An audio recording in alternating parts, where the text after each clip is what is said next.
नमस्कार, आप देख रहे हैं समाचार। आपके साथ मैं हूं पराक्रम सिंह शेखावत। बताएंगे आपको इस वक्त की बड़ी खबरें। शुरुआत करेंगे सुर्खियों के साथ। महाराष्ट्र में महायुति सरकार का शपथ ग्रहण समारोह 5 दिसंबर को। प्रधानमंत्री नरेंद्र मोदी होंगे शपथ ग्रहण समारोह में शामिल।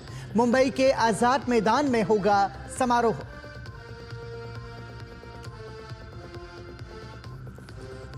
राजस्थान में धर्मांतरण को रोकने के लिए भजनलाल सरकार लेकर आएगी बिल। कैबिनेट ने बिल को दी मंजूरी। लव जिहाद और कन्वर्जन पर मिलेगी कठोर सजा।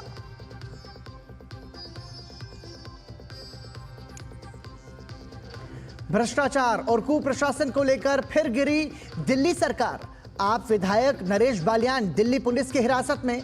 2023 जबरन वसूली मामले में क्राइम ब्रांच कर रही है पूछताछ। भाजपा ने कहा वसूली के लिए अब कट्टर गुंडों की पार्टी बन चुकी है आप।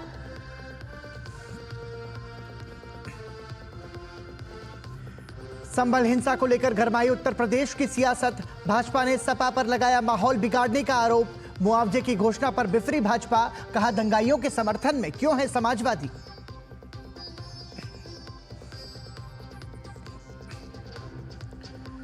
चक्रवाती तूफान फेंजल के कारण तमिलनाडु और पुदुचेरी में तेज बारिश। सड़कों पर गिरे पेड़ों को हटाने का काम जारी। राहत और बचाव एजेंसियां पूरी तरह मुस्तैद।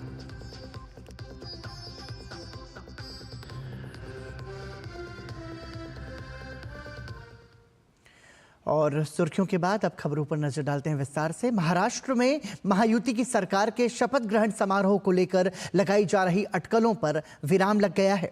5 दिसंबर 2024 को महायुति गठबंधन सरकार के शपथ ग्रहण कार्यक्रम का आयोजन शाम 5 बजे मुंबई के आजाद मैदान में किया जाएगा। प्रधानमंत्री नरेंद्र मोदी भी इस शपथ ग्रहण समारोह में शामिल होंगे। महाराष्ट्र में भाजपा के प्रदेश अध्यक्ष चंद्रशेखर बावनकुले ने सोशल मीडिया साइट एक्स पर एक संदेश के जरिए इसकी घोषणा की। इससे पहले 23 नवंबर को महाराष्ट्र विधानसभा चुनाव परिणामों में महायुति सरकार को प्रचंड बहुमत हासिल हुआ था। महायुति गठबंधन ने महाराष्ट्र चुनाव में 235 सीटों पर जीत दर्ज की थी। माननीय पंतप्रधान नरेंद्र मोदी जी के नेतृत्व में महाराष्ट्र में महायुति को ऐतिहासिक विजय मिला है। आज तक सबसे बड़ा मैंडेट महाराष्ट्र में महायुति को मिला है और महायुति सरकार का शपथ ग्रहण समारोह माननीय पंतप्रधान नरेंद्र मोदी जी के उपस्थिति में मुंबई के आजाद मैदान पर 5 दिसंबर 2024 को 5 बजे होगा और जो महाराष्ट्र की जनता इस ऐतिहासिक शपथ ग्रहण समारोह का इंतजार कर रही थी, वो इंतजार अब खत्म हो गया। मैं महाराष्ट्र की जनता को बहुत बहुत शुभकामनाएं देता हूं। उत्तर प्रदेश के संभल में जामा मस्जिद के सर्वे को लेकर हंगामे के बाद सियासत तेज हो गई है। संभल हिंसा के दंगाइयों को 5 लाख देने के मामले को लेकर समाजवादी पार्टी पर भारतीय जनता पार्टी जमकर बरसी। भाजपा ने कहा कि ये दंगाइयों को प्रोत्साहन दे रहे हैं। इस बीच एएसआई ने दायर किया प्रतिवाद। मस्जिद में हुए कई बदलाव, स्टील की रेलिंग बनने के खिलाफ केस दर्ज हुआ। संभल में हुई हिंसा के बाद लगातार शांति व्यवस्था बनाए रखने की कोशिशों के बीच सूबे में सियासी गर्मी तेज हो गई है। जहां एक और भाजपा और सपा नेताओं के बीच तीखे आरोप प्रत्यारोप का दौर जारी है, तो वहीं जिले में शांति व्यवस्था बनाए रखने के लिए प्रशासन ने 10 जनवरी 2025 तक निषेधाज्ञा लागू कर दी है। इसी कदम के तहत संभल दौरे पर पहुंच रहे समाजवादी पार्टी के प्रतिनिधि मंडल को पुलिस ने रोक दिया था। संभल में जो घटना घटित हुई, उस घटना के अगर मुख्य अपराधी के रूप में देखा जाए तो वह समाजवादी पार्टी है। उपचुनाव में समाजवादी पार्टी की जो करारी पराजय हुई है, जो उनको जख्म लगा है, वह जख्म वो भुला नहीं पा रहे। समाजवादी पार्टी के जो चाल चरित्र और चेहरा है वो उजागर हो गया है। संभल की घटना की जिम्मेदारी अखिलेश यादव जी को लेना चाहिए वास्तव में जो संभल के अपराधी हैं वही समाजवादी हैं। भी समाजवादी पार्टी सब में पॉलिटिक्स करना चाहते हैं, महाराष्ट्र में और इधर भी उत्तर प्रदेश में हार के बाद ये सभी चीजों में कम्युनल पॉलिटिक्स करना चाहता है, ये ठीक नहीं। जो समाज में एक शांतिपूर्ण वातावरण रहना है, इसके ये लोग खिलाफ है। संभल हिंसा में मृतकों के परिजनों को आर्थिक सहायता देने की घोषणा पर भी भाजपा ने सपा को घेरते हुए जमकर निशाना साधा। भाजपा ने सपा पर राजनीतिकरण का आरोप लगाते हुए सपा नेताओं की मंशा पर सवाल खड़े किए हैं। समाजवादी पार्टी जिसने बहराइच में राम गोपाल मिश्र नाम का जो युवक केवल इसलिए मारा गया क्योंकि उसने खरे झंडे को हटाया, उसकी हत्या को जायज ठहराने का काम समाजवादी पार्टी के नेताओं ने किया। वही समाजवादी पार्टी के नेता अब संभल में जो लोग हिंसा कर रहे थे, पथराव कर रहे थे, जो लोग कट्टा चला रहे थे और कट्टे की क्रॉस फायरिंग में मारे गए, उनके लिए मुआवजा की पेशकश कर रही है। वहीं मुआवजे के मुद्दे पर समाजवादी पार्टी को घेरते हुए आचार्य प्रमोद कृष्णम ने तुष्टीकरण की राजनीति का आरोप लगाया। मैं अखिलेश यादव जी से कहना चाहूँगा कि थोड़ा बहुत पैसा बहराइच में जो हिंदू मारे गए, मिश्रा जी मारे गए, उनके यहाँ भिजवा देते। मुस्लिम वोट बैंक को इकट्ठा रखने के लिए मैं तो ये कहना चाहूँगा कि ये मुसलमानों को धोखा दे रहे हैं। मुसलमानों को धोखा दे करके समाजवादी पार्टी अपने साथ जोड़े रखना चाहती है, उन्हें डर दिखा रही है और इसीलिए ये दंगा करवाया गया। संभल में अदालत के आदेश पर 19 नवंबर को जामा मस्जिद के पहली बार किए गए सर्वेक्षण के बाद से ही तनाव की स्थिति पैदा हो गई। अदालत ने ये आदेश जिस याचिका पर दिया उसमें दावा किया गया है कि जिस जगह पर जामा मस्जिद है वहां पहले कभी मंदिर था। इसके बाद 24 नवंबर को मस्जिद का दोबारा सर्वेक्षण किए जाने के दौरान हिंसा भड़क उठी थी। Bureau report, DD news.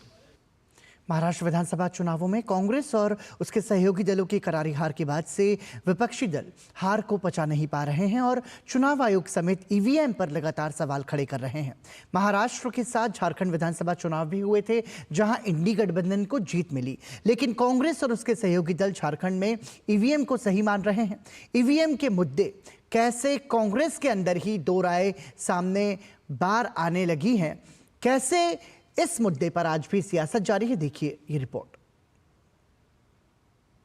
Maharashtra विधानसभा चुनाव में करारी हार के बाद कांग्रेस लगातार चुनाव आयोग और ईवीएम पर ठीकरा फोड़ने का काम कर रही है। 23 नवंबर को जब पूरे नतीजे आए भी नहीं थे, उस वक्त से ही कांग्रेस और उसके सहयोगी दलों ने हार को स्वीकार करने की बजाय ईवीएम पर सवाल खड़े करने शुरू कर दिए थे, जो अब भी जारी है। हमारे सामने जो यह आया है, नतीजे आए हैं जो कि हमें मंजूर नहीं है। हम खुली तौर पे कह रहे हैं कि ये सब ईवीएम का गेम है। कांग्रेस के आरोपों के बाद चुनाव आयोग ने कांग्रेस नेताओं को 3 दिसंबर को बुलाया है। गौरतलब है कि कांग्रेस ने वोटिंग के दिन देर शाम वोटिंग प्रतिशत बढ़ने पर सवाल खड़े किए थे, जिसके बाद चुनाव आयोग ने स्पष्ट किया था कि पहले से तयशुदा सभी नियमों का पालन किया गया है। इस बीच शरद पवार ने भी ईवीएम पर सवाल खड़े किए, लेकिन ये भी स्वीकार किया कि उनके पास इसको लेकर कोई सबूत नहीं है। इस बीच हरियाणा और महाराष्ट्र में करारी हार के बाद हुई कांग्रेस कार्य समिति की बैठक में भी कई मुद्दों पर चर्चा हुई। सूत्रों के अनुसार कांग्रेस के नेताओं का एक बड़ा धड़ा ईवीएम पर दोष देने के सिद्धांत से सहमत नहीं है, क्योंकि पार्टी अभी तक कोई साक्ष्य प्रस्तुत नहीं कर पाई है, जिसकी वजह से जनता के बीच पार्टी की साख कमजोर हो रही है। इस बीच पी चिदम्बरम जैसे कई बड़े कांग्रेसी नेताओं ने भी माना है कि ईवीएम सही है, जबकि बैलेट पेपर से चुनाव की निष्पक्षता सवालों के घेरे में है। I have had no bad experience with EVM. I can only speak of my experience because I'm confined to a constituency on polling day and counting day. So I can't speak for 542 other constituencies. Now, should we go back to the ballot boxes? I have had bad experience with ballot boxes. Congress द्वारा EVM पर सवाल खड़े करने के मुद्दे पर भाजपा ने कांग्रेस पर पलटवार किया है और कहा है कि कांग्रेस को सच्चाई स्वीकार करनी चाहिए। जहाँ उनको जीतते हैं चुनाव तब तो ईवीएम ठीक है, और जब हारते हैं तो ईवीएम खराब है। चुनाव आयोग ने इनको चैलेंज करके कहा था कि इनको कैसे खराब किया जा सकता है, उसको आकर के आप हमें बताओ। इनको तो राजनीति करनी है, अब तो मामला जब सुप्रीम कोर्ट से भी सेटल हो गया तो अभी ये कह रहे हैं कि ईवीएम ठीक नहीं है, तो भाई आप झारखंड में कैसे जीते? अभी महाराष्ट्र के साथ ही चुनाव था और आपकी प्रियंका जी कैसे जीती? 90 बार कांग्रेस हार चुकी है जी, तो कांग्रेस ही जो है अपनी हार का ठीकरा अपने राष्ट्रीय नेताओं के ऊपर फोड़ना नहीं चाहते और इसीलिए वो ईवीएम और चुनाव आयोग को दोषी समझते हैं। 2024 के लोकसभा चुनाव के बाद से 4 राज्यों में विधानसभा चुनाव हो चुके हैं, जिनमें से 2 राज्यों में बीजेपी और एनडीए की सरकार बनी है तो 2 राज्यों में इंडी गठबंधन की सरकार बनी। लेकिन फिर भी कांग्रेस और उसके सहयोगी दल चुनाव आयोग और ईवीएम पर बेवजह की राजनीति कर रहे हैं। Bureau report, DD news. Rajasthan के मुख्यमंत्री भजनलाल शर्मा की अध्यक्षता में आयोजित मंत्रिमंडल की बैठक में कई महत्वपूर्ण फैसले लिए गए। भजनलाल सरकार ने विधानसभा में धर्मांतरण को रोकने के लिए the Rajasthan prohibition of unlawful conversion of religion bill 2024 विधेयक लाने का फैसला किया है। राज्य के विधि एवं विधिक कार्य मंत्री जोगाराम पटेल ने कहा कि अभी राज्य में अवैध रूप से धर्मांतरण को रोकने के संबंध में कोई विशिष्ट कानून नहीं है, इसलिए मंत्रिमंडल की बैठक में विचार कर इसके प्रस्ताव का अनुमोदन किया गया है। राजस्थान प्रदेश में और हिंदुस्तान में संवैधानिक अधिकार है कि वो अपनी मर्जी से अपने धर्म को माने, धर्म की पालना करे, पूजा पद्धति अपनावे। प्रदेश में अगर कोई व्यक्ति किसी दूसरे धर्म के व्यक्ति को प्रलोभन देता है, आर्थिक समझबाग बताता है, गलत तवज्जो देता है और उसकी जानकारी के बगैर अगर उसका धर्म परिवर्तन करा देता है तो इसको हम ज़बरदस्ती धर्म परिवर्तन की परिभाषा में लाते हैं और उसको रोकने के लिए आज कैबिनेट ने इस बिल को मंजूरी दी है। सभी राज्यों से की समीक्षा करते हुए अन्य राज्यों में भी ये नीति तैयार की गई, उनकी समीक्षा करते हुए और एक अलग अलग कैटेगरीज वाइज उनके सजा का प्रावधान किया गया है ताकि लोगों को जबरन धर्म परिवर्तन नहीं कराया जा सके। कई राज्यों में अवैध रूप से धर्मांतरण को रोकने के लिए सरकार गंभीर है। राजस्थान सरकार ने प्रदेश में अवैध रूप से धर्मांतरण को रोकने के लिए विधानसभा में विधेयक लाने का फैसला किया है। जयपुर में मुख्यमंत्री भजनलाल शर्मा की अध्यक्षता में शनिवार को मंत्रिमंडल की बैठक हुई, जिसमें the Rajasthan prohibition of unlawful conversion of religion bill 2024 विधानसभा में लाने का फैसला किया गया। राजस्थान के विधि एवं विधिक कार्य मंत्री जोगाराम पटेल ने बताया कि प्रलोभन अथवा कपटपूर्वक धर्मांतरण के प्रयासों को रोकने के लिए the Rajasthan prohibition of unlawful conversion of religion bill 2024 विधानसभा में लाया जाएगा। उन्होंने कहा कि अभी राज्य में अवैध रूप से धर्मांतरण को रोकने के संबंध में कोई विशिष्ट कानून नहीं है, इसलिए मंत्रिमंडल की बैठक में विचार कर इसके प्रस्ताव का अनुमोदन किया गया। उन्होंने बताया कि इस विधेयक के कानून बनने के उपरांत कोई व्यक्ति या संस्था किसी व्यक्ति पर मिथ्या निरूपण, कपटपूर्वक, बलपूर्वक, अनुचित प्रभाव जैसों का प्रयोग कर धर्म परिवर्तन नहीं करवा सकेंगे। अगर कोई व्यक्ति अथवा संस्था ऐसा कृत्य करते हैं तो उन्हें कठोर दंड दिया जाएगा। अगर कोई व्यक्ति विधि विरुद्ध धर्म परिवर्तन कराने के उद्देश्य से विवाह करता है तो पारिवारिक न्यायालय ऐसे विवाह को अमान्य घोषित कर सकता है। इस विधि में अपराध गैर जमानती होंगे। उन्होंने कहा कि अन्य कई राज्यों में जबरन धर्मांतरण को रोकने के लिए पहले से ही कानून अस्तित्व में है। और इस पर ज़्यादा बातचीत के लिए हमारे साथ जुड़ रहे हैं हमारे सहयोगी मुरारी गुप्ता। मुरारी, समझना चाहेंगे जिस तरीके से राजस्थान में हम ये देख रहे हैं कि महत्वपूर्ण बैठक होती है और मुख्यमंत्री भजनलाल शर्मा की उसमें और उसके बाद में ये फैसला लिया जाता है कि धर्मांतरण को लेकर के सख्त विधेयक लाया जाएगा, कानून सख्त किए जाएंगे और उनका जिक्र अभी हमने किया भी। किस तरीके से देख रहे हैं राजस्थान में इसका सत्ता पक्ष और विपक्ष को लेकर किस तरह की प्रतिक्रिया की संभावना है? बिल्कुल प्रक्रम, ये बिल से पहले मैं आपको एक घटना याद दिलाता हूँ। आज से लगभग 1 से 1.5 साल पहले राजधानी जयपुर के आसपास एक सामूहिक मतांतरण की बहुत बड़ी घटना होती है, जिसको लेकर पक्ष और विपक्ष दोनों बहुत बड़ा पूरे प्रदेश में एक हड़कंप मचता है इसको लेकर कि राजधानी के जयपुर में सामूहिक धर्म की घटना होती है। ऐसी कई घटनाएं राजस्थान में पिछले कई सालों से लगातार हो रही है। तो इन तमाम चीजों के पीछे चूंकि बीजेपी लगातार इस बात का जिक्र करते रही है और इस पर फोकस करती रही है कि जो अवैध धर्मांतरण होता है उस पर रोक लगनी चाहिए। इसी को लेकर मुख्यमंत्री भजनलाल शर्मा ने आज जो कैबिनेट की मीटिंग हुई, इसमें निर्णय लिया कि राजस्थान में धर्मांतरण विरोधी बिल लाया जाए। खासकर आपने यदि इसके प्रावधान पड़े हो तो इसमें स्पष्ट रूप से लव जिहाद की बात इस बिल में कही गई है कि इसमें लव जिहाद को एक परिभाषित भी किया गया है कि कोई अगर सिर्फ ये जानकर शादी करता है कि उसका किसी लड़की का धर्म परिवर्तन करना है तो उसको लव जिहाद माना जाएगा जी। और इससे जो शादी होती है उनको जो पारिवारिक न्यायालय है वो उनको अवैध घोषित कर देंगे। तो कहीं ना कहीं जो जिसको लेकर भारतीय जनता पार्टी लगातार आवाज उठाती रही, चाहे वो राष्ट्रीय स्तर पर हो या राज्य स्तर पर हो, लव जिहाद को लेकर हमेशा फ्रंट पर रही है, मुखर रही है, तो उसको लेकर कहीं कहीं इस बिल में वो प्रावधान इसमें किए गए हैं और निश्चित रूप से आने वाले विधानसभा सत्र में ये बिल रखा जाएगा और इस बिल को हो सकता है एक पक्ष और विपक्ष में एक अच्छी खासी गर्मा गर्म बहस मुद्दे भी इस पर हो सकता है। लेकिन इसके साथ साथ हम ये देख रहे हैं कि उत्तर प्रदेश में भी इस तरीके का विधेयक लाया गया और हमने ये भी देखा है कि बीते कुछ वर्षों में इस तरीके के तमाम सारे लव जिहाद के जो मामले हैं वो कहीं ज़्यादा बड़े हैं। तो राजस्थान में इसको लेकर के किस तरीके की सियासत है? और जैसा कि आपने भी संभावित रूप से कहा है कि निश्चित रूप से जो विपक्ष है, खासतौर से जो कांग्रेस पार्टी है, वो हो सकता है इसका विरोध करें, लेकिन फिर भी चूंकि सख्त प्रावधान इसमें किए गए हैं और सरकार इसमें सख्ती करने के लिए वहां पर पूरी तरीके से तैयार है, तो कैसा असर आप इसका देख सकते हैं? हाँ बिल्कुल प्रकरण, चूंकि धर्मांतरण पूरे बीजेपी के एजेंडे में भी है कि किस तरह जो अवैध धर्मांतरण है या लव जिहाद है इसको रोका जाए।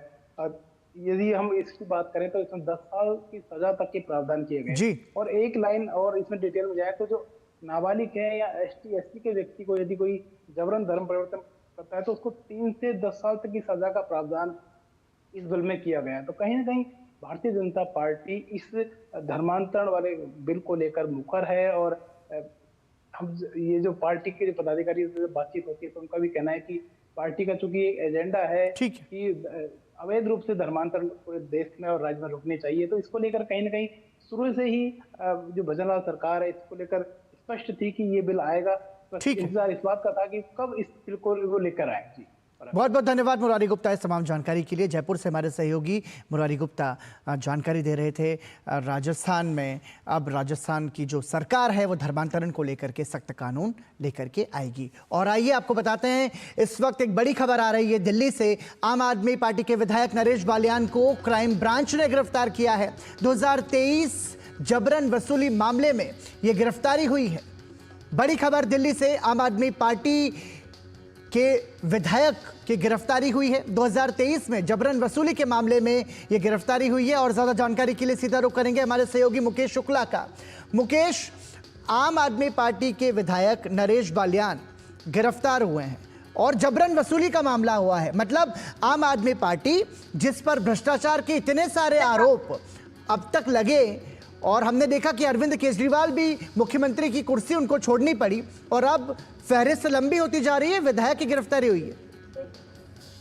बिल्कुल पराक्रम, जिस तरह से नया प्रकरण सामने आया ये बहुत बड़ी खबर है क्योंकि MLA हैं नरेश बालियान उत्तम नगर से और पहले भी ये चुनाव के दौरान जब लड़ रहे थे तो कई सारी इन्होंने शराब जो थी वो बंटवाई थी। उस दौरान भी ये काफी सुर्खियों में आए थे, अरेस्ट हुए। लेकिन इस बार इनका जो कनेक्शन है वो गैंगस्टर कपिल सांगवान के साथ है और जो नंदू है कपिल सांगवान उर्फ नंदू, और इस समय वो विदेश में भागा हुआ है और वहां से वो अपना गैंग चला रहा है। कुछ दिन पहले ही नंदू गैंग ने एक बड़े इन लोग के नेता नफे सिंह बहादुरगढ़ में गोली मारकर सरेआम हत्या कर दी थी और इसी के पराक्रम में उसके कुछ लोगों को अरेस्ट भी किया गया था। और अब ये गैंगस्टर के साथ वसूली करवाने के लिए नरेश बालियान के साथ बातचीत में पाया गया। और देखिए उन्होंने किस तरह से बड़े 7 मिनट का ये पूरा ऑडियो है जिसमें उन्होंने बोला है 3 से 4 के बीच में बात होगी और साथ ही साथ उस ऑडियो में ये कहा गया है कि कुछ बिल्डर्स के नाम भी उन्होंने बताए हैं और वो उनसे बीच में जो है उनसे बातचीत करके और नंदू गैंग को सीधे असिस्ट करने की कोशिश कर रहे थे। यानी जो पैसा वो मांग रहा था उस पैसे को उस तक पहुंचाने का जो जिम्मा था वो नरेश बालियान के पास था। तो किसने जिस जो कानून व्यवस्था को लेकर बार बार शोर मचाती है दिल्ली में वो खुद गैंगस्टरों से मिली हुई है। इसको लेकर के ये जो बड़ी पोल है वो खुली है। गौरव भाटिया ने और वीरेंद्र सचदेवा ने आज ही दिन में प्रेस कॉन्फ्रेंस करके इस कनेक्शन का खुलासा किया था और उसके बाद संजय सिंह DCP जो न्यू दिल्ली रेंज के हैं उन्होंने क्राइम ब्रांच को लीड कर रहे हैं, उन्होंने इसमें पहले इन्हें डिटेन किया, पूछताछ की और उसके बाद अभी जो खबर निकल करके आ रही है उन्हें अरेस्ट कर लिया गया है और ये जानने की कोशिश की जा रही है कि ये कितने कनेक्शन थे, कहां से इनको कॉल आ रही है। और इसमें साफ तौर पर एक और बातचीत में निकल गया, आप टेलीग्राम पर आइए, टेलीग्राम के थ्रू जुड़िए, और उन्होंने बिल्डर्स के नाम वहां पर लीक किए। तो ये तमाम चीजें 7 मिनट के ऑडियो में निकल करके आ रही है। अभी इसकी फॉरेंसिक जांच होगी, उसमें ये कोशिश की जाएगी पता लगाने की कि क्या नरेश बालियान का ओरिजिनल ऑडियो है या इसको किसी ने मैनिपुलेट किया, और क्या ये कपिल सांगवान है जो विदेश से बैठ करके उगाई के लिए नरेश बालियान के संपर्क में है। लेकिन अभी की जो स्थिति है वो साफ तौर पर नरेश बालियान की मुश्किलें यहाँ से बढ़ती दिखाई दे रही है। केजरीवाल एंड कंपनी, पिछले कुछ नेता उनके जो पहले ही तिहाड़ जेल की हवा खा चुके हैं, ईडी के मामले में हो या सीबीआई के मामले में, उसके बाद ये बड़ा जो मसला है वो सामने निकल करके आ रहा है। अब देखिए कल से इस पर और किस तरह की राजनीति होती है, क्योंकि ये बड़ी गिरफ्तारी है नरेश बालियान की, और नरेश बालियान लगातार पराक्रम सुर्खियों में रहे हैं अपनी इस चीज को लेकर के। कभी पैसे का उन्होंने बंटवारा किया इलेक्शन में, कभी शराब बांटी, और उसके बाद ये बड़ा मुद्दा अब उनके सामने। धन्यवाद मुकेश शुक्ला इस तमाम जानकारी के लिए। मतलब जरा सोचिए आप कि भ्रष्टाचार के मुद्दे को लेकर के दिल्ली में अरविंद केजरीवाल की सरकार बनी थी, आम आदमी पार्टी, अन्ना हजारे का जब आंदोलन हुआ था, और उसके बाद में अब हम ये देख रहे हैं कि शराब घोटाले से लगा करके टैंकर माफियाओं को संरक्षण देने से लगा करके तमाम सारे भ्रष्टाचार के जो मामले हैं वो आम आदमी पार्टी के खिलाफ अब उजागर हो रहे हैं। इससे पहले भ्रष्टाचार को लेकर फिर से दिल्ली सरकार घिर गई, जैसा कि हमने आपको बताया कि ये जो पूरा मामला हुआ है उसमें भाजपा ने गंभीर आरोप लगाए थे। भाजपा ने आम आदमी पार्टी के विधायक नरेश बालियान का एक ऑडियो क्लिप जारी किया है, और ये पूरा मामला क्या है, भाजपा ने नरेश बालियान पर रंगदारी का आरोप भी लगाया है। आपको बताते हैं इस रिपोर्ट के जरिए कि भाजपा ने आम आदमी पार्टी के कट्टर गुंडों की पार्टी आम आदमी पार्टी को बताया है। राज्यसभा सांसद स्वाति मालीवाल दिल्ली सरकार पर लगातार हमलावर हैं। उन्होंने आरोप लगाया है कि दिल्ली में नर्क की जिंदगी जी रहे हैं लोग। ये रिपोर्ट देखिए। भ्रष्टाचार और कुप्रशासन के आरोपों में घिरी आतिशी सरकार की मुश्किलें और तब बढ़ गईं जब शनिवार को भाजपा नेता गौरव भाटिया ने आम आदमी पार्टी विधायक नरेश बालियान का एक ऑडियो क्लिप जारी करते हुए रंगदारी मांगने का आरोप लगाया, जिसमें विधायक नरेश बालियान बिल्डर से पैसे वसूलने के लिए एक गैंगस्टर से बात करते हुए नजर आ रहे हैं। नहीं, कुछ भी ना हो, ना मैं किसी मानस ने भेजू आप दौड़ना, और क्या मैं पैसे भी उठेंगे, हवाले के थ्रू उठेंगे। बीजेपी ने आम आदमी पार्टी को गैंगस्टर और वसूली वाली पार्टी करार दिया। भाजपा ने आरोप लगाया कि आप नेता खुलेआम वसूली करते हैं। उन्होंने आरोप लगाया कि अरविंद केजरीवाल की बिना सहमति से ऐसा हो पाना संभव नहीं है। एक ऐसी पार्टी जो दिल्ली में सत्ता में है, उसका एमएलए वसूली कर रहा है, धमकी दिलवा रहा है नागरिकों को। यह अपराधियों की, गुंडों की, भ्रष्टाचारियों की, गैंगस्टर्स की वसूली करने वालों की पार्टी बन के रह गई है। वहीं आप विधायक नरेश बालियान ने सोशल मीडिया एक्स पर खुद पर लगे आरोपों को झूठा बताया है। दिल्ली में कानून व्यवस्था की खराब स्थिति और जनता तक राज्य सरकार की नीतियों की पहुंच की सच्चाई जानने के लिए पूर्व केंद्रीय मंत्री और भाजपा के वरिष्ठ नेता विजय गोयल ने लोक अभियान के तहत दिल्ली वासियों से मुलाकात की। इस दौरान उन्होंने दिल्ली सरकार की योजनाओं के बारे में सर्वे करके फीडबैक लिया। भाजपा नेता ने झूठी नीतियां और झूठे वादों को लेकर दिल्ली सरकार को जमकर घेरा। दिल्ली का चुनाव किन मुद्दों पर होना चाहिए, दिल्ली की कौन सी समस्याएं हैं और कौन सी पार्टी जिम्मेदार है इसके लिए हमने ये पत्रक लोगों को दे रहे हैं जो इसके ऊपर टिक कर रहे हैं कि दिल्ली में किस समस्या को सबसे महत्वपूर्ण समझते हैं। राज्यसभा सांसद स्वाति मालीवाल दिल्ली सरकार पर लगातार हमलावर हैं। स्वाति मालीवाल दिल्ली में कई स्थानों का दौरा कर चुकी हैं और जनता की समस्याओं को उजागर कर केजरीवाल सरकार पर सीधा हमला बोल रही हैं। इसी क्रम में स्वाति मालीवाल मुख्यमंत्री आतिशी की विधानसभा कालकाजी पहुंची। सोशल मीडिया प्लेटफॉर्म पर वीडियो साझा करते हुए स्वाति मालीवाल ने दिल्ली सरकार पर दिल्ली को नर्क बना देने का आरोप लगाया। मैं कालकाजी विधानसभा गई जो कि मुख्यमंत्री साहिबा की अपनी विधानसभा क्षेत्र है। वहाँ हालात इतने बुरे हैं कि की सारी सड़कें टूटी पड़ी हैं। हर दिन कई बुजुर्ग, कई बच्चे वहाँ गिर रहे हैं, उन्हें चोटें आ रही हैं। वहाँ पे इतना बुरा हाल है। आम आदमी पार्टी भ्रष्टाचार, कुप्रशासन और दोहरे मानदंड के आरोपों में बुरी तरह से घिरी हुई है। पिछले कुछ समय से भ्रष्टाचार को लेकर राजनीतिक स्तर पर आप और उसके नेताओं का जो रुख सामने आया है वह कथनी और करने के फर्क को ही दर्शाता है। इसके अलावा जो पार्टी भ्रष्टाचार के खिलाफ आंदोलन की वजह से पैदा हुई थी वो आज भ्रष्टाचार के दलदल में फंस चुकी है। ऐसे में आम आदमी पार्टी पर रोज लग रहे भ्रष्टाचार के नए आरोप उसकी साख को और धूमिल कर रहे हैं। Bureau report, DD news. और इसी के साथ ही समाचार में अभी के लिए इतना ही। जाते जाते आपको छोड़े जाते हैं देश की कुछ महत्वपूर्ण खबरों के साथ फटाफट अंदाज में। नमस्कार। उपराष्ट्रपति जगदीप धनखड़ शनिवार को एक दिवसीय यात्रा पर अरुणाचल प्रदेश पहुंचे। उपराष्ट्रपति ने अपनी यात्रा के दौरान राज्य विधानसभा के 8वें सत्र को संबोधित किया। इस दौरान उन्होंने कहा कि अरुणाचल प्रदेश को प्रकृति ने खूबसूरती उपहार में दिया है। रेल मंत्री अश्विनी वैष्णव ने गुजरात के सूरत में बुलेट ट्रेन परियोजना निर्माण कारखाने का दौरा किया। इस दौरान उन्होंने कहा कि स्लैब जापानी मानकों और प्रौद्योगिकी के अनुसार सभी मापों में सटीकता के साथ बनाए गए हैं। भारत और सिंगापुर के बीच 13वें अग्नि वॉरियर सैन्य अभ्यास का समापन हो गया। महाराष्ट्र के नासिक में संपन्न हुए इस सैन्य अभ्यास में दोनों देशों की सेनाओं ने फायर पावर योजना और नई तकनीकों पर संयुक्त प्रशिक्षण किया। यूपी के श्रावस्ती में एक भीषण सड़क हादसे में 5 लोगों की दर्दनाक मौत हो गई, वहीं 7 लोग गंभीर रूप से घायल हो गए। घटना पर दुख जताते हुए मुख्यमंत्री योगी आदित्यनाथ ने घायलों को समुचित उपचार के निर्देश दिए हैं। उत्तराखंड के मुख्यमंत्री पुष्कर सिंह धामी केदारनाथ विधानसभा सीट से नवनिर्वाचित विधायक आशा नौटियाल के शपथ ग्रहण समारोह में शामिल हुए। इस दौरान सीएम धामी ने कहा कि ये पूरे सनातन की और प्रधानमंत्री नरेंद्र मोदी के द्वारा किए गए कार्यों की जीत है।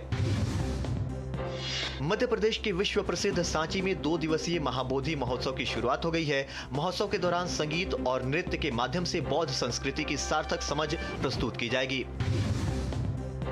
सैन्य वाहन चालक अग्निवीरों के 4थे बैच की पासिंग आउट परेड गोवा के बम्बोलिंग कैंप में आयोजित की गई। इस शानदार समारोह में ब्रिगेडियर हर्ष भाटिया ने 920 अग्निवीरों के प्रदर्शन की समीक्षा की। इस दौरान मेधावी अग्निवीरों को पदक भी प्रदान किए गए।